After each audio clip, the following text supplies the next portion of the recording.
I'm recording. Hi, welcome back. This is chapter 5 of I Started Crying. How's everyone doing today?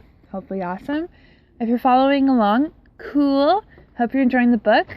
So we learned that in the last chapter. What did we learn in the last chapter? Oh yeah. Polly had heard a sound of crying while she was laying out in the sun.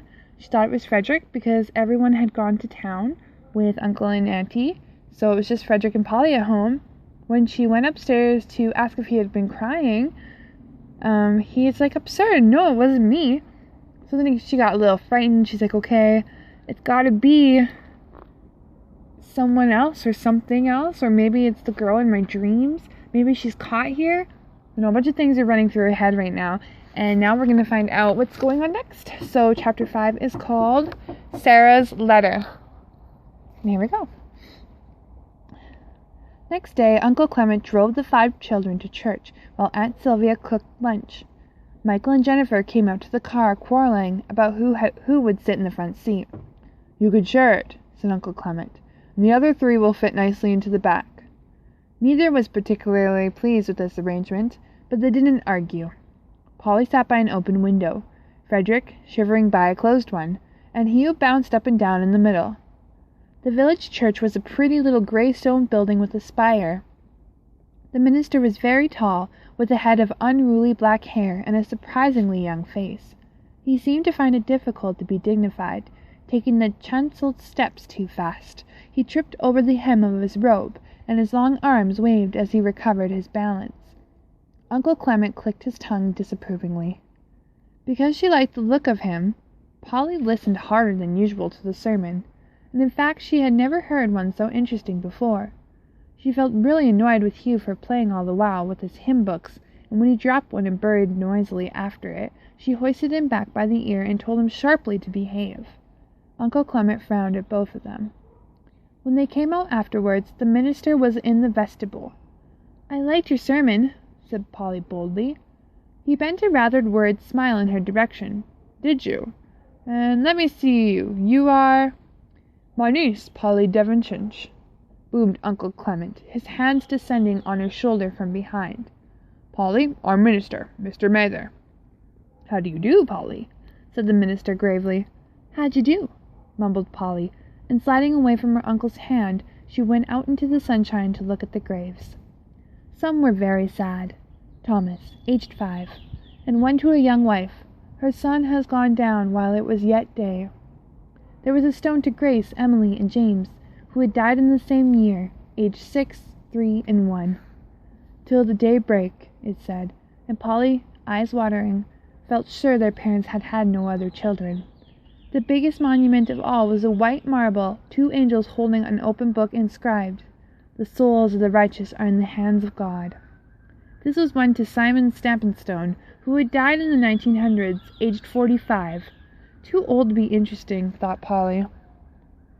Come on, you ghoul, said Frederick, appearing beside her. We're all waiting in the car. Oh, I'm sorry. I thought Uncle was talking to the minister. Have you ever looked at these graves? No, I'm not interested in dead people. When they got home, there was a delicious smell of roasting meat to greet them. Polly complimented Mather on his sermon, said Uncle Clement. Did you, dear? Aunt Sylvia gave her a faintly incredulous smile. I sometimes wonder if he's quite suitable for this parish. I believe the ladies' auxiliary gets along well with him. All the same, it's a pity he's not married. Since they were talking as though she wasn't there, Polly went away. Early the next day, the first long stripes of sunlight lay across the grass and touched the sill in Polly's room. But she lay sleeping, and in her dream an alarm clock had just awakened her to the black cold of a winter morning at 6 o'clock. She was Sarah again. She got out of bed, lit her candle, and after washing rather skimpily in an ice-cold water, she put her clothes on as fast as possible to warm herself up. Her uncle had told her Miss Piper arrived at 6:30, and Sarah was already in the kitchen when she let herself in through the back door. She had a rosy, screwed-up little face and bright brown eyes like a squirrel's. Good morning, said Sarah timidly. Oh, hello, dear. Are you Sarah? She responded in cheerful Cockney tones. Mr. Stampinstone's told me all about you. Well, sit down, dear. Might as well rest our legs while we can. And I'll tell you what we'll be doing. First, we have to get the stove lit. Clean the grates, light the fire, and do out the study.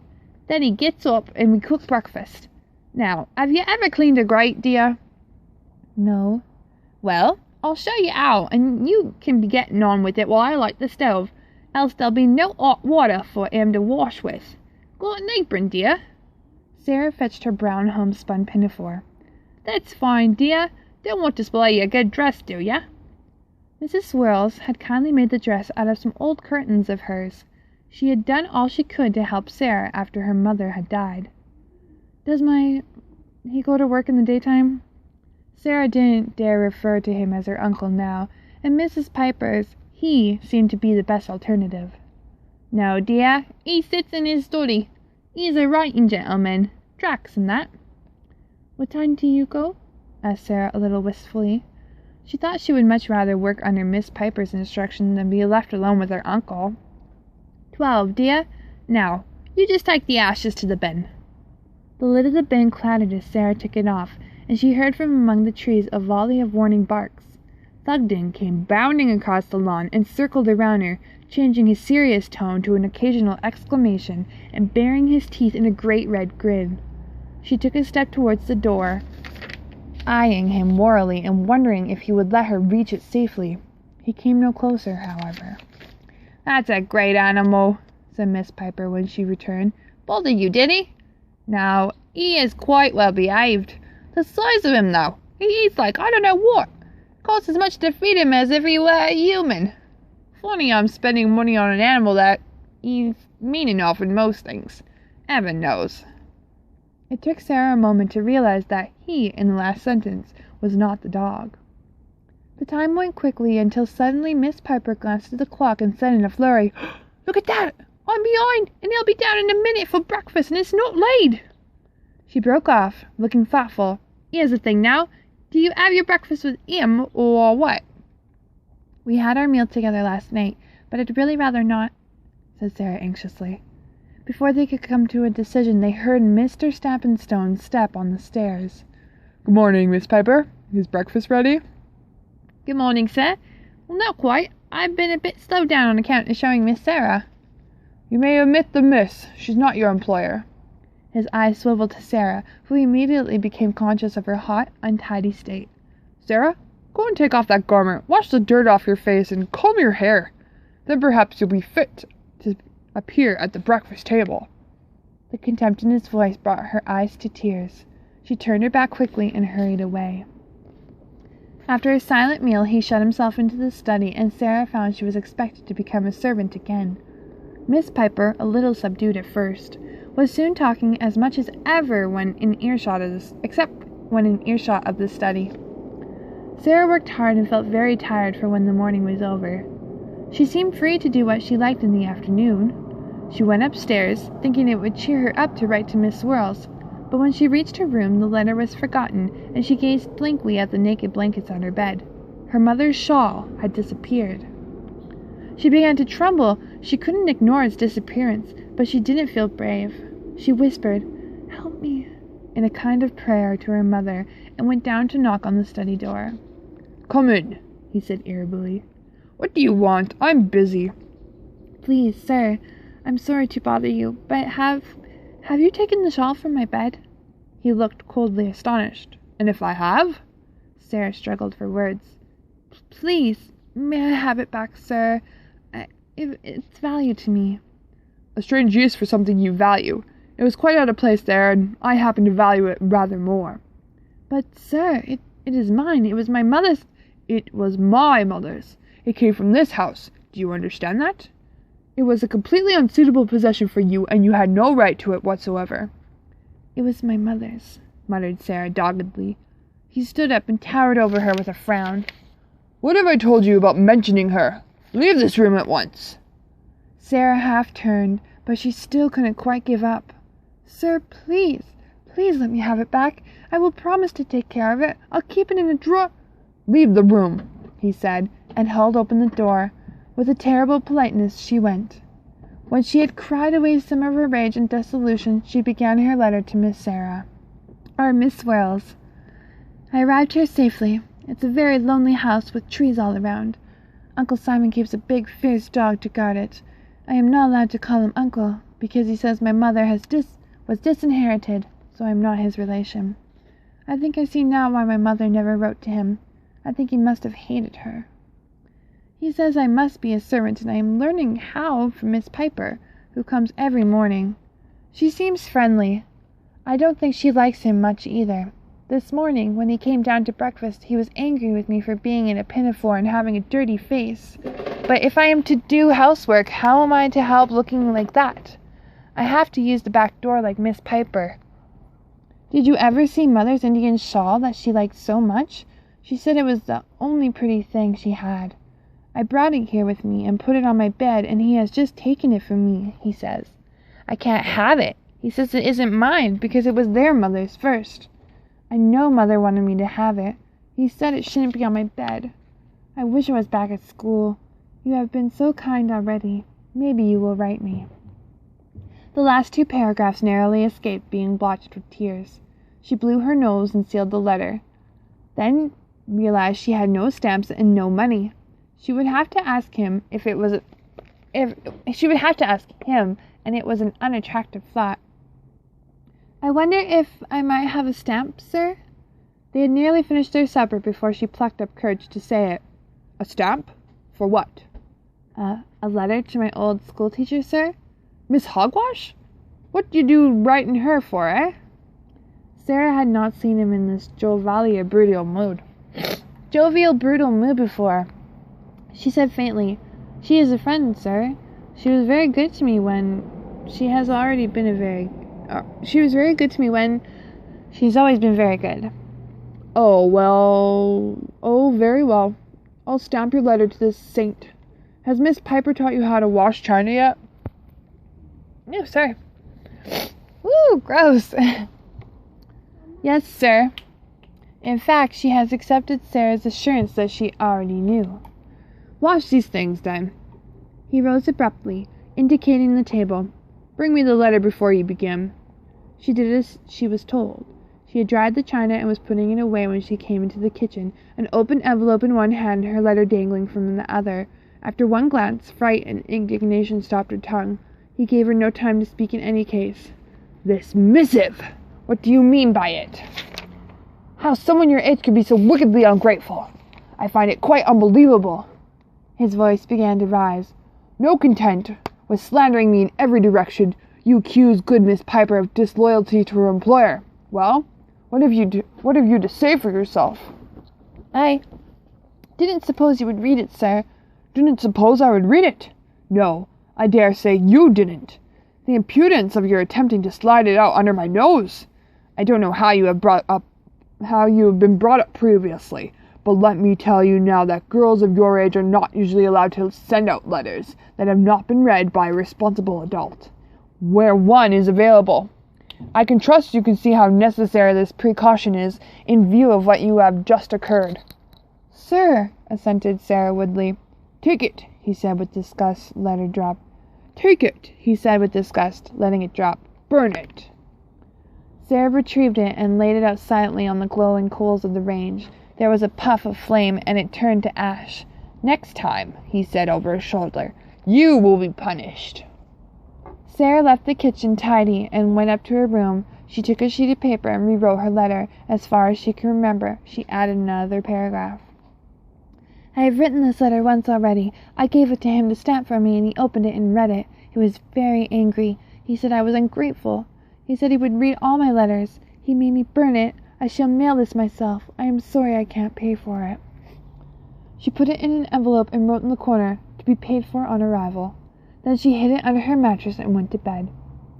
Next day, her uncle said to Miss Piper, If you show Sarah how to prepare his meals, she can feed Thugden in the future. Oh, it's all right, sir. It's no trouble for me to do it, Miss Piper replied cheerfully. I'm used to him. He frowned. I wish for Sarah to do it. It will be good for her. After he had gone, Miss Piper said, Do you mind, dear? He is a big dog, but he's never hurt anyone so far. I know. Of course, you got to watch Alsatians. I wouldn't trust most of them farther than I can throw 'em. This left Sarah a little comforted. She thought her uncle must have had the idea to punish her for her letter. He as his own meat. It's kept here. You cut it up in lumps like this, see? Enough to fill a bowl is. And look, I keep this jam jar for taking water out to fill his other bowl. It's quite simply, really. Yes, I see. Sarah wondered if she dared leave the house this afternoon without asking permission, but decided she didn't. May I go for a walk today, sir? She asked while they ate their lunch. Haven't you anything useful to do? No, I suppose not. Well, Satan finds work. It's a harmless way of using up your energies. Yes, you may. Thank you, sir. She was relieved at its being so easy, but she didn't really feel safe until she had washed the lunch things and fetched her coat, and was walking along the drive. Then she was scared by the sudden approach of Thugden, silent for once. He pranced along near her until she reached the road and stood in the gateway to watch her depart, uttering a couple of deep, resonant barks. She was glad to be free of him so easily. It was good to be free of the house as well, out on her own in the sunshine. It was a clear, cold day. In a field by the road, cows were eating a load of cabbage which had been scattered for them. Farther away, someone was plowing. There was still one or two withered black berries on the brambles, but they were, as she discovered, completely inedible. A flight of rooks passed overhead and settled among the new furrows. Nobody much was about in the village. She saw a woman taking food to some hens, and passed an old man shuffling along with a stick. He smiled at her as she went by the little stone school, and the sound of chanting made her homesick for Miss Swirl's classroom. She found a mailbox quite easily, dropped her letter inside, and began to return slowly along the way she had become. Before she had gone far, Polly woke up. Okay, so that chapter was a little interrupted this time. Got my daughter and my dog running around, but okay. Polly's having a dream about Sarah. It's continuing. It's super surreal. This dream is like she is Sarah. So we're finding even more that uncle is not accepting Sarah. He's taken her mother's shawl that she had left before she passed on. She's trying to write her old teacher who showed her kindness and goodness letters, and the uncle's reading them. She's met Miss Piper, the housemaid, who's going to show her how to help clean up and stuff. And the uncle seems really, really set and determined on having Sarah feed Thugden. So part of me kind of feels like Thugden's going to have something to do with maybe Sarah's disappearance or the uncle. And also, I don't know if you noticed this, but when she was looking at the graves in the beginning, Simon Stephenson was the name on that grave from the 1900s, and the uncle's name in her dreams is Simon Stephenson. So there's a connection right there. And at first she was like, I don't really care, but maybe Polly's going to realize that name on the grave is connected to the name in her dream. So stay tuned for tomorrow. We're going to figure it out together. That was chapter 5 of A Sound of Crying. Okay. And now chapter 6 is called A Visit to Mr. Mather. So we're going to see what's happening with that sermon, because Polly seemed really interested in what he's saying, but we never really got to hear what he was saying. So maybe it will kind of just on that. Awesome. Well, I hope everybody has a great Sunday. Thanks for joining me, and we'll meet up tomorrow for our second chapter of A Forgotten Audiobook. Bye!